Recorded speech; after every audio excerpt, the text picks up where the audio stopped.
First of all, I would like to thank everyone who has made today possible, in particular the speakers and all the volunteers.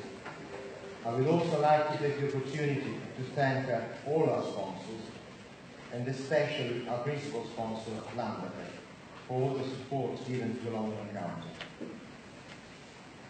I want it all, and I want it now. Why did we choose this title? The famous song by Queen finishes saying, "So I'm living it all.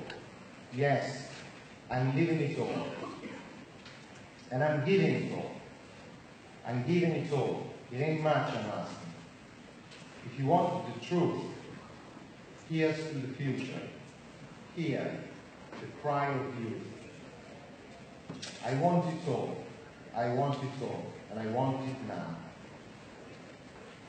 But what is this all I cannot live without? As it is our common experience, it seems that this all that I want now is something that is not here with me yet. That is yet to happen. It is something always in the future. We tell ourselves, life will be different, better, and I will be more at peace when I will get that job I want, when I will have the new car I like so much. Sometimes it gets so ridiculously small that the days are determined by the desire to get that nice new suit or nice new set of top gloves. And when the wish comes true, so what happens when this future I desire becomes a reality? What happens when I do get that thing which I strive for so much? Well, then I no longer want it. And not only because now it is here with me, but because life is not as I thought it would have been with it. There is a sort of disappointment. How is this possible? Nothing has changed. Let's then move on to something else. We tell ourselves that this time it will be the right time. And so, without even admitting it to ourselves, we now need to change the object to which our energy and imagination can cling on to.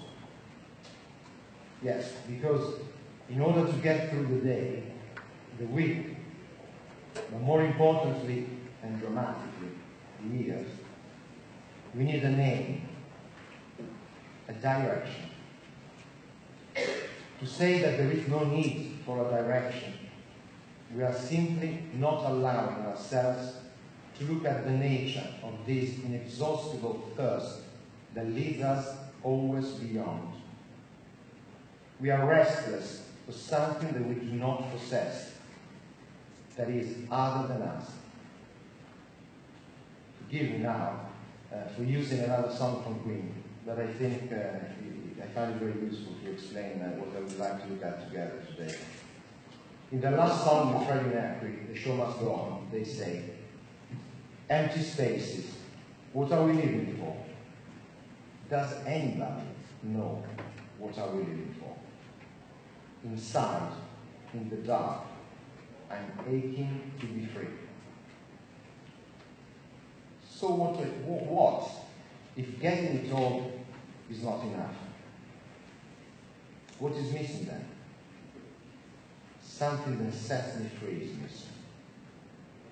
We want to start looking at this desire to be free, at these needs for meaning that we are, as a desire for something that could possibly start answering the longing for more, and always more, that man is. And the first act of a free man is to not eliminate these questions and needs. If they're there, they're there.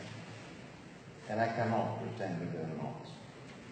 They do not exist. Just because I cannot see any possible answer to them. This might seem strange because the common mentality suggests not thinking about this question, existential questions. Not now. Not now that there is this deadline to respect. Not now that we have this problem to resolve. I do wonder when then. The idea that these questions are pointless and rather a complication has become such a characteristic of the modern man that we discover days and weeks passing by without making an impression that lasts within us. Well, the idea of the London encounter of such an event springs from the desire to live differently. I was talking with a group of friends who are here today, and the crazy idea of this cultural event started a few months ago. We thought, if it is so difficult not living on a treadmill, we need to help each other. How can we do that? Not with a technique, but looking at the questions that constitute man in the challenges of life. We then tried to look at the challenges that life puts towards us, challenges like the financial crisis or the adventure of education, not just as something to resolve, but as the opportunity to understand more about the nature of the human being, our very own structure. In other words, to start looking at the question, who am I?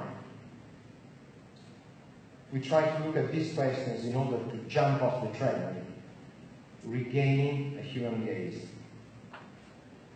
A gaze full of these questions, full of surprise for the fact that things are, the reality is, and that in this I am.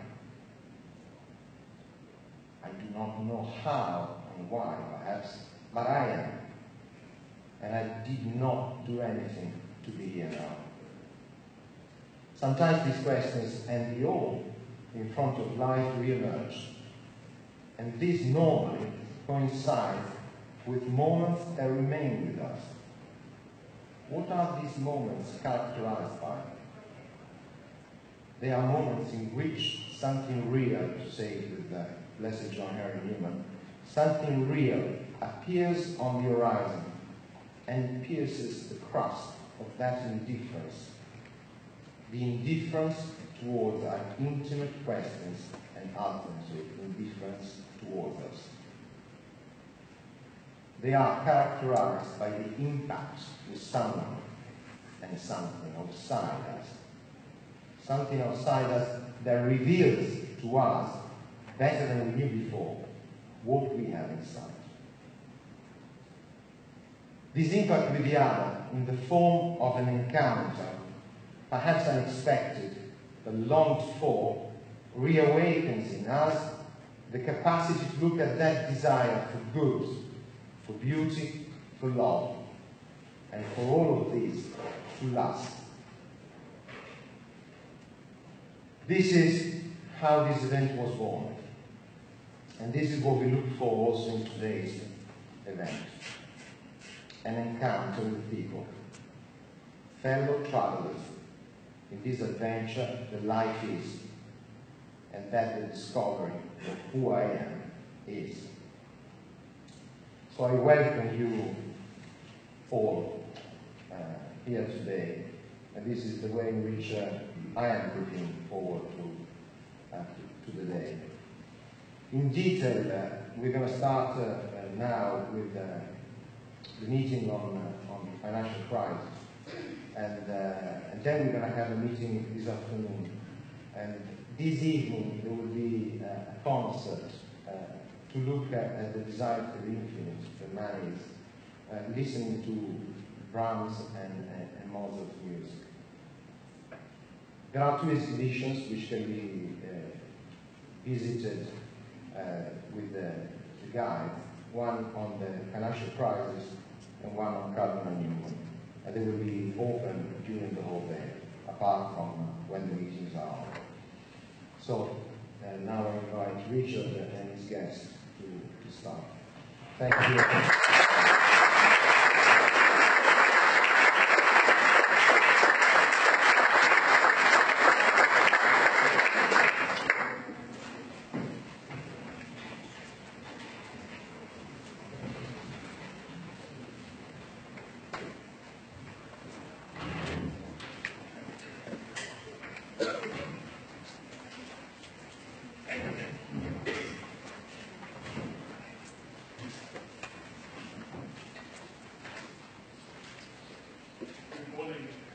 ladies and gentlemen. The backdrop for this session is the financial crisis, as Marco mentioned. I'd like to say that we are now pulling out of the financial crisis, certainly in this country and throughout most of the world. There are countries, I think, probably still feel that they are gripped by some really strong tailwinds of the crisis, but hopefully we are starting to emerge from what's been a very, very difficult period. Going back to 2008, which is really when the crisis exploded with full force, we saw in the UK £60 billion being spent to shore up the capital of two of the biggest UK banks. We saw £500 billion being put to use by the UK government to backstop the whole financial system. £500 billion is, I'm the chief accountant at RBS, and that's money that I deal with day in, day out, but it's £500 billion is 1/4 of this country's GDP that was put in place to backstop the financial system. In the US, the government, through the Federal Reserve, has cumulatively pumped something like $2 trillion worth of cash into the financial system. So that is pretty serious life support going into the system. $2 trillion is about the size of UK GDP. It's about 15% of the US's GDP. And that's just money printing alone. There's other kinds of financial support that's being plowed into the system. Perhaps more real, we're seeing very high unemployment persist in many parts of the world. We still have a situation where youth unemployment in certain parts of Europe is at a staggering 50%. That's 50, not 15. So this has been one of the most damaging and longest depressions in history, certainly since the Great Depression. And I would say that an absolute apocalypse was only narrowly avoided back in 2008. You know, we were in a situation where the major banking systems across the world probably had minutes worth of cash in reserve before the money ran out, before the oil wells dried up. We came very close to a complete meltdown. So that's very much the backdrop of this session. But actually, that from the financial and economic perspective is something which I think you will see the most insights in relation to if you were to visit the exhibition, which is sort of outside this room and then turn left. And there's a number of panels that try to, I think, explain what happened and give the views that several of us who worked on those panels, have about what the various causes behind that were. This session looks to focus, however, on sort of one aspect, I think, of the financial crisis. And it's really the question of how do we engage in business? What is business for? Is business for the common good or just for the good of a few people? I think it's still the case that many people would say, well, the banking system is full of greedy bankers, it's not yet totally reformed itself. You know, I would have a view on that as someone who works for a bank, but the reality of public perception is that people remain to be convinced that the financial system is fully restored and reoriented to the values it should have. But it's not perhaps just the financial system, it's also energy companies that have been the spotlight as organisations that perhaps are just a little bit too greedy. Again, if you work for a power company, you might take a different point of view. What about the phone hacking scandal? Even our great newspapers perhaps are not immune from the temptation into dangerous fraudulent behaviour. What about the MP's expenses scandal? It would seem that the more you peel back the layers of the onion, there's perhaps examples of questionable behaviour, questionable values, questionable approaches to life wherever you look. And what about multinationals that are perhaps trying just a bit too hard to minimise the amount of tax they pay? The result being that poor old Mark will have to do his surgery, which is very delicate work, with old kitchen knives. So we've got the money the NHS to pay for proper utensils. I'm sure that's not quite true, Marco, but anyway, make the point. So I think we're here to discuss the question of whether or not business can really be conducted for the common good. And I'm delighted to be joined by three speakers who will, I hope, give you their perspectives on this question. The first speaker to my left would be Francis Jameson.